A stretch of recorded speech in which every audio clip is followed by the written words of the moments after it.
Hello, sisters, and welcome to Go Solo Live. This is Jennifer Buchholz with Transform Via Travel. It's time to sit back, grab a cup of coffee, and enjoy my conversation with Shara Johnson as she talks about some of her solo travel pursuits and where they've led her. Welcome to Go Solo Live. Don't you mean go solo live? Have you ever been asked, why on earth would you travel alone? Go Solo Live not only answers that question, but celebrates life as a midlife solo traveler. This is a safe place for women to come together to reminisce about their travels, encourage others to travel, and to dig into the real lessons learned from these journeys. Now join Jennifer Buchholz with Transform Via Travel as she and her guests share stories of the solo travelers of midlife women. Joining me today is Shara Johnson. Welcome, Shara. Thank you. So great to have you here. And I know we are aligned in how we feel about solo travel, which always makes this a fun conversation. How did you get started doing your solo travel? Mostly just, my own curiosities. I guess you could say I originally started when I was in high school. Yeah. The language exchange trip where I didn't know any of the other kids. I didn't even speak the language very well. I was only a first-year student. Where did you go? To France. Okay. So I was studying French. So, but in the mid-'80s, that was still kind of a pretty foreign place. And yes. But that was just, I just wanted to get out and see the world. But as an adult, again, just my curiosity, I joined up with I don't know if you know this organization, Earthwatch, but they link researchers with volunteers who want to work with them. And so awesome. I'm interested in some of their projects. And so I originally signed up with them. And then I thought, well, I'm spending all the money to go over there. I might as well spend some time traveling around and see the place. So that's how I got to be traveling by myself, because I was just volunteering by myself. My husband doesn't necessarily have the same interests as me in every respect. So, he wasn't going to go do these volunteer things with me. So most of my solo travel comes from a volunteer stint as the seed. And then while I'm in this country, then I go travel around and see it on top of that. So yeah, just curiosity and culture, or the volunteer work I've done is with cultures and wildlife and stuff like that. So it's not even so much that I wanted to see this country or see this place. I just wanted to do this particular activity. And then since I was going to be there in that country, then I thought, well, I better see what's here.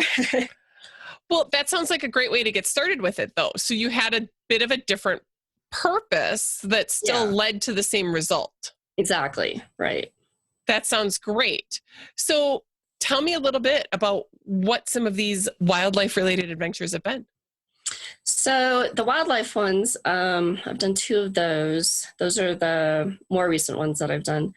One of them was in South Africa, and I volunteered in a Big 5 game park, taking a census of the herbivores.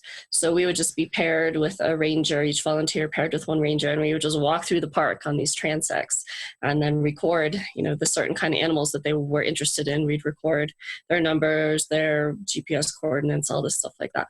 So basically, I just walked around with wildlife every day, which, is not an experience that a tourist can have. You can't just traipse through a Big 5 game park on your own with just one other person. So, and that unfortunately began my addiction to Africa. It happens to a lot of people. It happened to me. And so now, I go back there more than any other country. The second volunteer thing I did then a couple years after that is I volunteered at it's called the Uganda Wildlife Education Center, also known as the Entebbe Zoo. They do rescue wildlife, but they don't rehabilitate them for re-release. So they kind of stay there, kind of like a zoo. Anyway, I volunteered there, mostly working with the chimpanzees. So I was basically just like a zookeeper for a month. And then I traveled. Yeah. Very cool. So, the thing is, a lot of times when we hear Africa, you're like, just think of it as a place. Yeah. Right? It's just like thinking let's go to the US, right? Right. And so one of the myths that I'm trying to dispel, as some of our past guests have done more African travels, is to provide a little bit more insight and appreciation about the very diverse nature of that continent. Sure. What are some of the insights that you can provide based on your experiences? Well, I mean, I certainly have not been to a super large portion of it. Mostly I've been down in the South, South Africa. Namibia is now where I go a lot, Botswana, and then up in Uganda. And I've also been to Northern Africa, not solo travel, but a lot of people don't differentiate that there's actually, the sub-Saharan Africa and the Northern Africa, which are completely different parts of the continent. But yeah, I mean, the landscapes, the culture, the type of wildlife. I mean, on a large degree, you have the same kind of wildlife in all the wildlife parks and that kind of thing. But there's just different vibes in general. I don't really know how to explain it from country to country. But yeah, for sure, it's not homogenized just one place, as you say. It varies a lot. So what is the biggest draw? We're going to spend just a little bit of time on Africa just because it is a more unique topic. Sure. What is the biggest draw to Africa for you? When you say people fall in love with it and never want to, they keep returning, never want to leave kind of thing. What has that been like for you? I think there's two components for me. And I think probably for a lot of people, some people are drawn to the one thing and some to the other. For me, there's both the wildlife component and the cultural component. The whole way I actually got hooked up with that first volunteer project is that I was actually looking for a cultural opportunity to work with like some African tribes and stuff like that. But then when I saw this walk through a Big Five game park, I thought, oh geez, I gotta go do that. But sounds incredible. So yeah, so obviously that was the first addiction, was just the wildlife. I mean, there's just nothing like being on safari and just seeing all those animals, so close to. I mean, they're just so magnificent, and I mean, I guess kind of exotic. I mean, there's cool animals in America too, but for whatever reason, African animals speak to some people more than maybe other animals do, and apparently they do to me. I never am not excited over seeing an animal, how many times you see it. So, that's one addiction, is just the animals, and the safari itself is just, for me, it's almost like a kind of a meditation, because in my everyday life, I have a really hard time just not always processing 8 different thoughts and, just shutting my brain off. When I'm on safari, and I've got my camera out, the only thing that's going through my head is just waiting, where's the animal, waiting for the animal, following the animal. Like, there's nothing else in my head except just waiting for that. So to me, it's like really sort of spiritually and mentally refreshing to just get in that situation. And then, culture-wise, the original reason I went to Namibia, and the reason I keep going back, is more for that reason. They have some of the better preserved traditional cultures. I mean, obviously they're changing like everybody is, but the Himba, a lot of them still have their traditional dresses, way of dressing, and the San people, they're more like have the kind of living museums, but it's still really cool because they're still, even though those people are now kind of more performing them for you, they don't necessarily live that way anymore. Some of them do, but still, they're still so immediately connected to all of those traditions and all those ways of life. They're not recreating them from having to look back in the past. Oh, let's try and, recreate how our grandfathers did something. No, there's the complete continuum. There's been, no break. And then the Himba people, they're still living, genuinely, a lot of them, their traditional lifestyles and stuff like that. And, that really appeals to me. And I'm also, we don't need to go into this, but the reason I keep going back now is I'm involved in this project having to do with witchcraft culture, sort of exposing witchcraft culture. And I was involved in making a documentary last year about that. So now that's actually interesting, and we don't have to spend a lot of time on it. I mean, but you can ask me whatever you want, but sure. No, I would say though that my understanding was that the culture is more, there's a huge Catholic presence in Africa. And again, big generalization. But so to hear that there's a witchcraft culture that you're studying is just that very basic dichotomy is interesting to me. And the Catholicism and the witchcraft are not at all mutually exclusive. They completely coexist. the witchcraft beliefs and culture is so deeply ingrained in the culture. And unfortunately, because people are so sort of prey to the superstition, that even, you know, a lot of missionaries or not so honest people can come in and say that they're, you know, Christians, and that they scam people out of their money, saying, I can perform miracles for you, you know, my God can do this sort of thing. And they're already predisposed to that superstition and belief in things, and so people can really take advantage of them. But the thing that we're studying is that people who, you know, there's a lot of stress factors that lead to people getting dementia. And when somebody does that, a lot of times people will say, their families will presume that they're either bewitched or that they are a witch, like witching other people. If someone in their family dies, they say, oh, this crazy person is a witch, and kill them by witchcraft. And then they either kill them in return, chain them up. I mean, there's all kinds of horrific things going on. You would never know, like, as a tourist. Sure. So that's kind of like, so what I'm working with now. How did you become aware of some of that then? So that actually happened because the first time I went to Namibia, I was just on a tour, like a photographic tour. Mine was guiding those, and I signed up for his trip.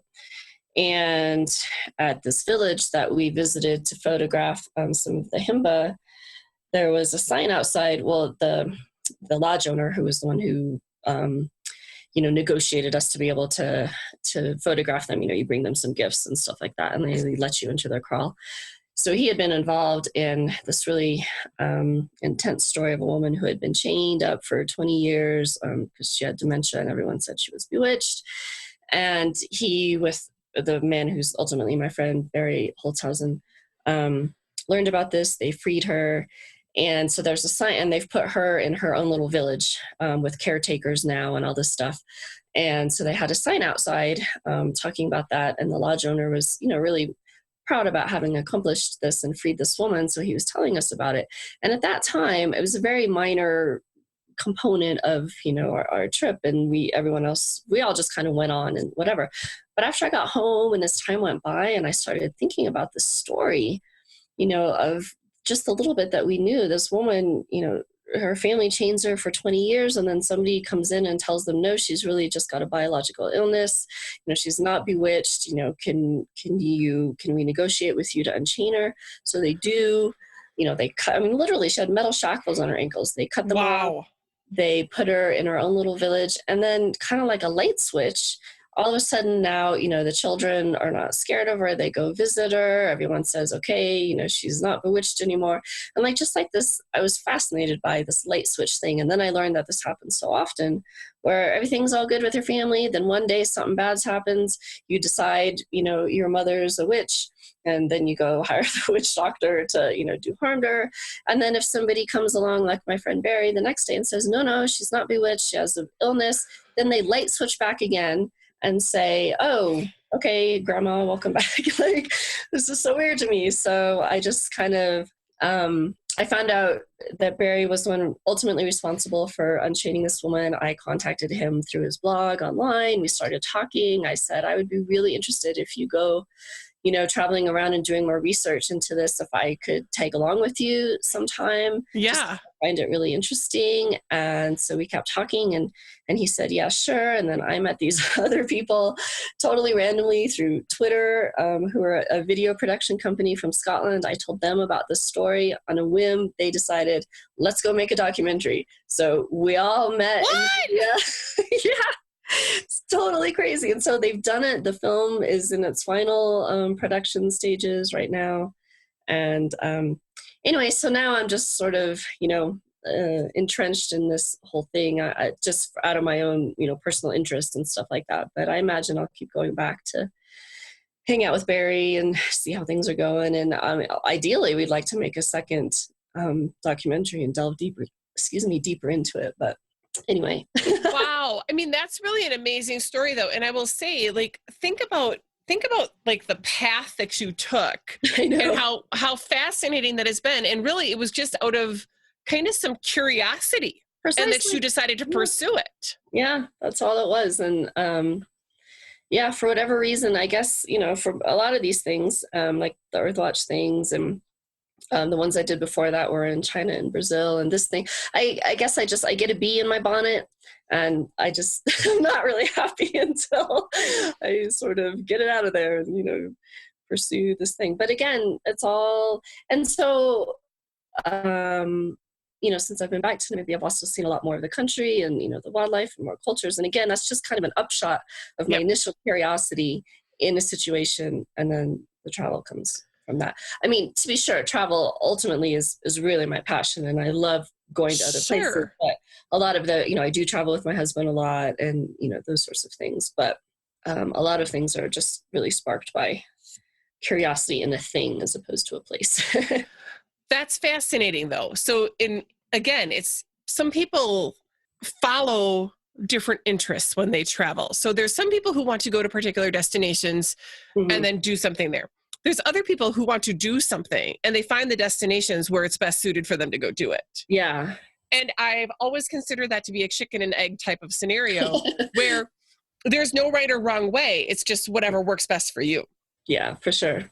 What has this done for like the advocacy that along with your passion, what has this done for you personally as you've been exploring these passions, but in different places? I mean, well, yeah, certainly several things. In terms of like, say, the Namibia thing, that just gives me a whole insight to a world that I didn't even know exists. Most people don't know exists. The other really big project that I did before that was in a really tiny peasant village in northern China. We went there to document like their traditions, before the village was abandoned, everybody's moving out. And so this project, I originally went, as a volunteer on an official project to document these things. And again, I got so interested in the village. After I came home, I ended up writing a ton about it.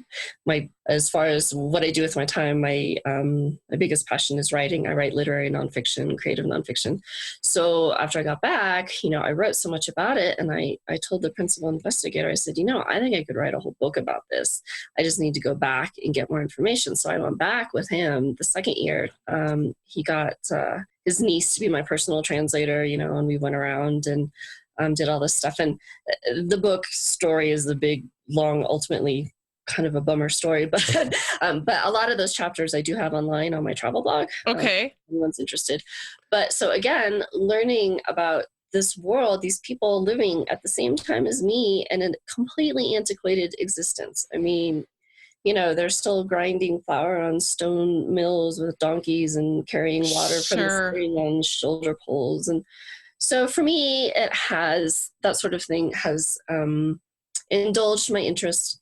And then as far as like, the traveling associated with it, like in China, I traveled around completely on my own in China. I don't speak really Chinese or know Chinese characters or anything. So those sorts of things are, personal growth that I think anybody who travels solo will say happens to you. So, I've certainly received all those benefits, sort of, the confidence and freedom and, all that stuff. So I think it's helped me on, just a personal growth level or whatever you want to call it, as well as just, like I say, indulging my interests. And, I'm not, I think a lot of people and women in particular might have a misperception that women who travel solo are more like, bold personalities, like, they're like outgoing go-getters, super confident, I'm a badass. I can go do, and that's not me. I am not that person. I have to kind of screw up my courage sometimes, to go somewhere or do something. And I'm not a very outgoing person. I'm the one in the common room of a hostel sitting in the corner by herself, sort of thing. So I also, have learned that that's okay, that I don't need to be this, raw, gung-ho kind of person to see the world and to experience it and to do the things I want to do and do them alone. And so, like, it used to feel like maybe I wanted to change myself to be one of those people.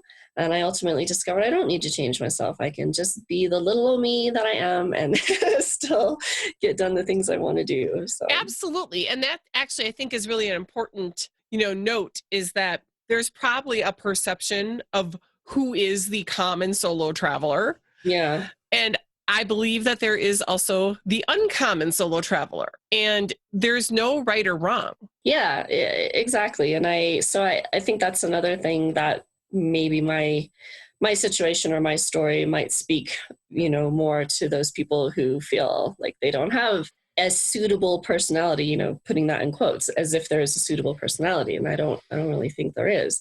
It may Right. take some of us a little more, like I say, I think some people can get out there and just go, do activity A or talk to person A. And then me, maybe I have to sit back, kind of screw up my courage a little bit. I'm also very shy, so it's hard for me to just go up and talk to people. I can do it, but it just takes a little more effort on my part, to get the courage up and do it. So, yeah, I mean, really, when I say anybody can do these things, I really mean it. I think, personality wise, financially wise, whatever. I think so too. So there's a budget for, you can go travel solo and go do on a road trip, Hmm. 2 hours away, and that's still solo travel. Sure, But yeah. there's all sorts of ways to do it. But I'm going to kind of say maybe everybody can do it. I think there are some people who just have more um, mind blocks or, preconceived notions or whatever that Yeah. is that Yeah. gets in the way, that it's difficult, right?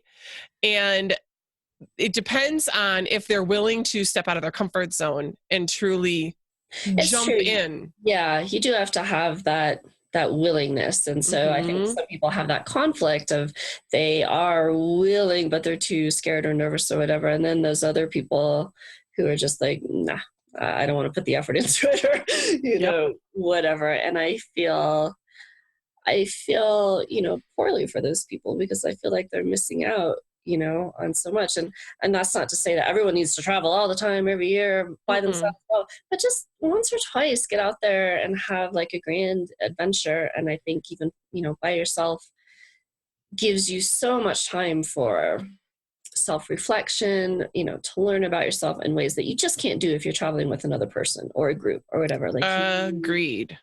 yeah, and not everything you're going to learn about yourself is awesome. I mean, you're going to learn your weaknesses as well, which I think that's just as worth knowing, Hmm.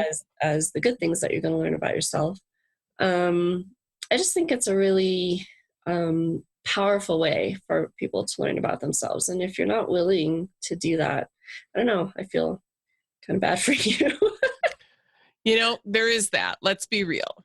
But it's also, people are only willing to do so much for themselves, and without other people kind of egging them on. Yeah, and I don't want to be those a naggy person. I mean, I Mm-mm. advocate very strongly for people to travel, but I also you're your own person, and I will do everything. I want to be your like number one cheerleader to make you do this, but you have to want to do it. I mean, I'm not going to be the person who like disses you because you don't travel. I say that I feel badly for you that you're missing out on a lot, but I'm not going to say, oh, well, Yeah, it's not for everyone. And travel. there's nothing wrong with that. Yeah, There's exactly. I agree. But they can live vicariously through the fabulous stories that we share. And to be honest, that's the whole reason I started the travel blog. I don't make money on it. I'm not doing it to be like a travel blogger. But I do enjoy sharing my experiences. And it used to be in the old days, before that, I would come home. I put on slideshow presentations in my home for people that I knew. Or I did a couple at That's my awesome. bookshop. I spoke to schools. I did things like this. So I was already doing that. That's awesome. And, so yeah, so I already have an interest in doing that. And people do appreciate it. A lot of my subscribers and to my blog are like armchair traveler kind of people, they do get the vicarious experience. And I think that's great too. If you don't want to get out there, then you can still, and that's part of my passion is bringing Hmm. other people, because I know, and even people who would like to travel and like to go to Africa, maybe they have physical limitations or they have, some other reason that they can't go, or I don't know, they feel they can't get it together to go, but then they will still read somebody else's account and indulge their interest and, that sort of thing. So I really respect that in people as well, that even if you don't travel yourself, but you are interested, go out there and find the information elsewhere or Absolutely. elseways, whatever. Absolutely. That makes a lot of sense. Beautiful. So I appreciate that you have this altruistic, goal of really just trying to share your travels, support people in their own solo travel journey, whatever that may be. I'd like to talk a little bit about how solo travel has really changed you. What are your thoughts? Well, I guess changed me to have to overcome like the shyness. I mean, that's been kind of a personal demon my whole life, has just been really, really being really shy and feeling for a long time that was a inhibitor, to do things. But when I'm in this situation, so if I'm traveling with my husband or somebody else, if I'm in a situation that I'm not comfortable with or I don't know what to do, I can always rely on that other person and I can still be in the background and not deal with it. And when I'm traveling by myself, that's not an option. I must confront the situation, deal with this, talk to these people, do whatever. I have no choice. So I think that was really important, to put myself in a situation where I had no choice but to learn how to deal with my personal weaknesses, I think. And I also used to be, really much more uptight about schedules and things, going according to plan. And I used to go someplace with expectations, and if they weren't met, then that would be a bummer. And I'm literally polar opposite to that right now. Isn't that great? It is. It's really liberating to go. And people ask me all the time, I've done a number of other, interviews and things like that. And people always ask me, well, what was your expectation of going to this place? I honestly don't have them. And it's wonderful because the only things that can happen are, ultimately good things. Even if I'm in a miserable situation, something's gone wrong, but since I didn't have this, plan that I was so attached to, if it does go wrong, that's just something else that happened on the trip or right. Whatever. And sometimes, they're kind of bummers, but I'm not just freaking out, I mean, the first few years traveling with my husband, sometimes things went wrong and I really just, lost my mind over it. And I was upset and crying and it's not supposed to be this way. We were supposed to be here and blah, blah, blah. Right. And so I've way, way, way chilled out. And that is nothing but good. Isn't that great? I mean, That's the nice part. I think for me, one of my quotes when I first did my biggest solo travel trip was that I became so much more at home with myself. Yeah, for sure. When I was traveling solo. And it was like, because I went from a type A to much more laissez-faire. And it was, I don't have to have control over every single aspect of everything. Right. That it was so enjoyable it was very freeing. Yeah, absolutely. I mean, because if you get upset about those things, you're spending valuable time that A, you spent a ton of money to be where you are. B, you spent a lot of energy to be where you are. C, you may never be in that place again for the rest of your life. And you're taking that time and money and energy to be pissed off about something or upset about something, have negative energy about something. That's kind of what I came to realize, is that I'm wasting all of those resources, my money, my time, my energy, by focusing and getting upset over something negative or something that went wrong. And, like I say, sometimes I still get upset, but I can't dwell on it. I have to move on. And I also know a lot of those times at the end of the day, a year down the road, that's going to be the big story about the trip, and adversity often ends up being some of the best stories and humor. That's exactly right. All that stuff. So what's so funny is I recently was telling somebody about my trip to New Zealand, and I didn't really realize how many foibles there were in that initial trip until I was telling them. And I'm like, yeah, this went wrong. And then I screwed this up and I forgot to do this. And I mean, it was really like one thing after another. And I thought, and it's still I don't remember those until I sit down to tell the story. Otherwise it's been this stunning experience. Exactly right. And those those will become part of your narrative and your story, and they'll be either humorous or interesting or an adversity that you overcame. So I think a lot of people, that travel does that for a lot of people, and I think that's really got to be one of the best things about it, is helping people chill out. I mean, that carries over, to the rest of your life. I mean, when I come back home, I'm also able to deal with, crises and things that go wrong at home. Whereas I used to just, get so upset if like the hot water heater broke or something. It was just, this isn't supposed to happen. I don't have $800 for a hot water heater. Well, I still don't have $800 for that, but, whatever, I'll figure it out. Yep. You figure those things, when you learn that you can figure those things out traveling, you learn you can figure them out at home, just as well. So yep.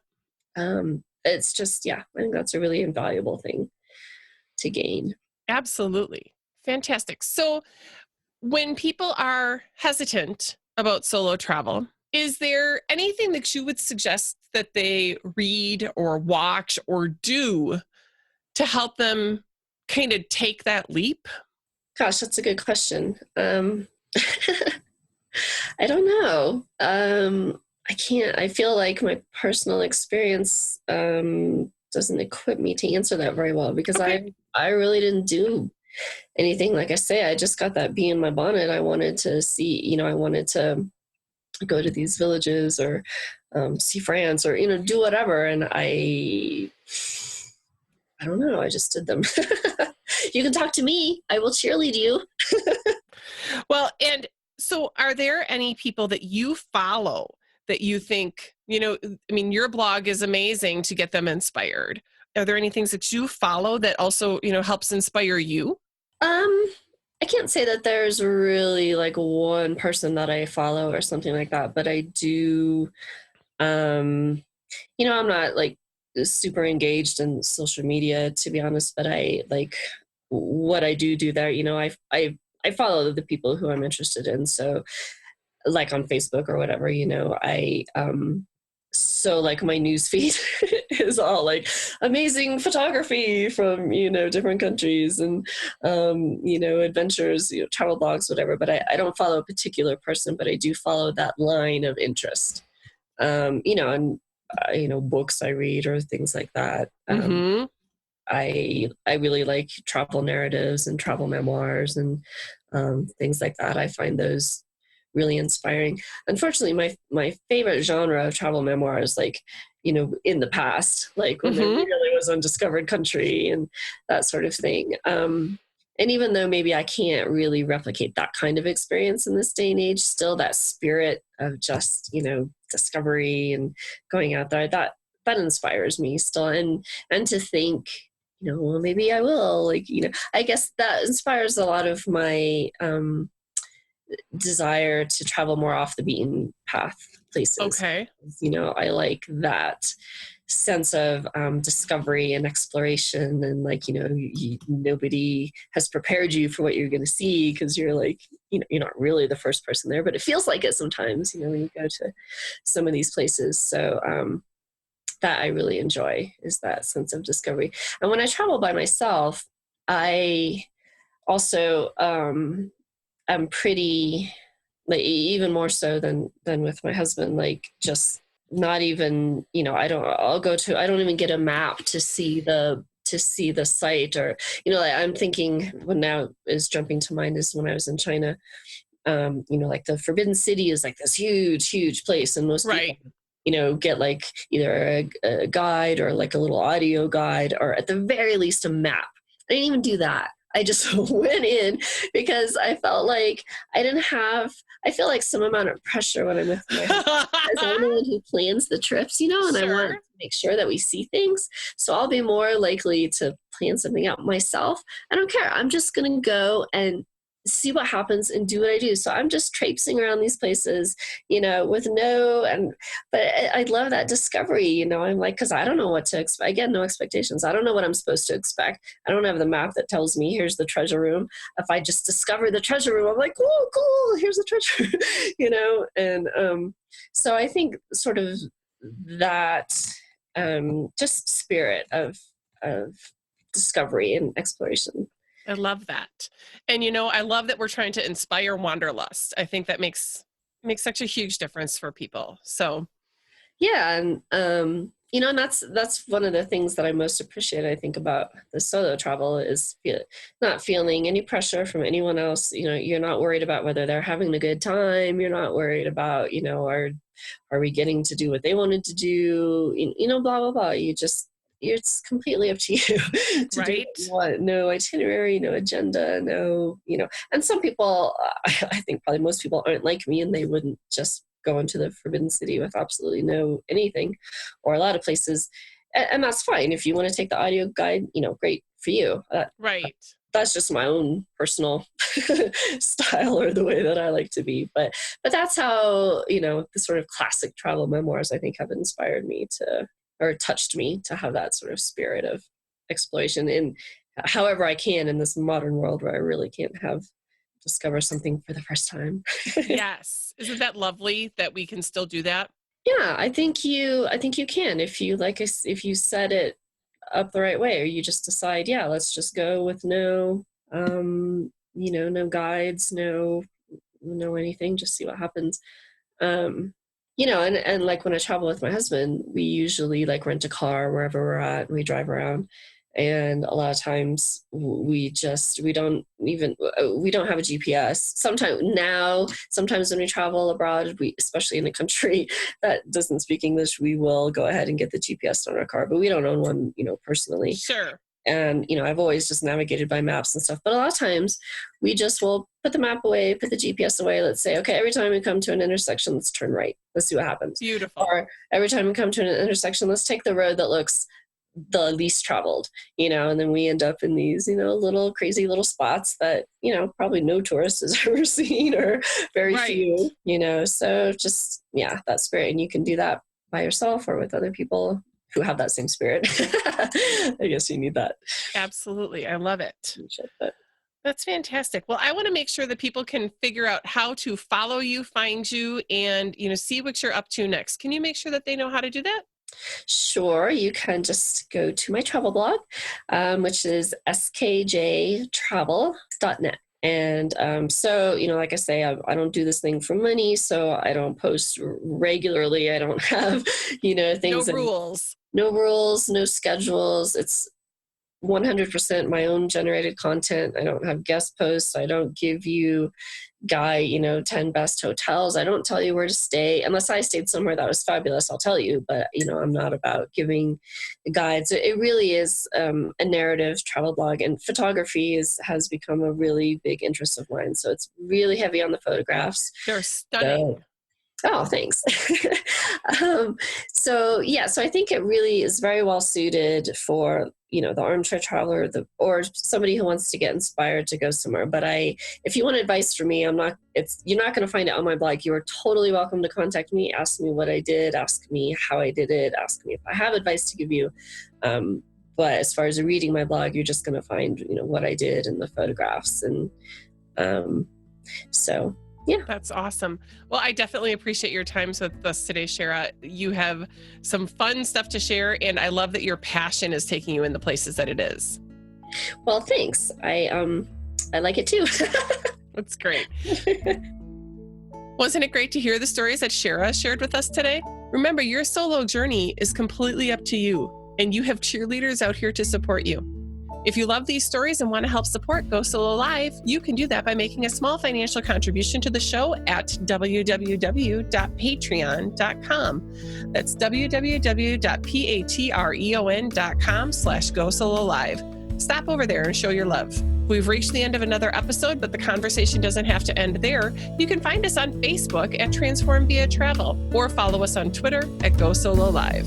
If you're interested in being a guest on the show, reach out to me at Jennifer@transformviatravel.com. And until next time, remember, go solo, not alone.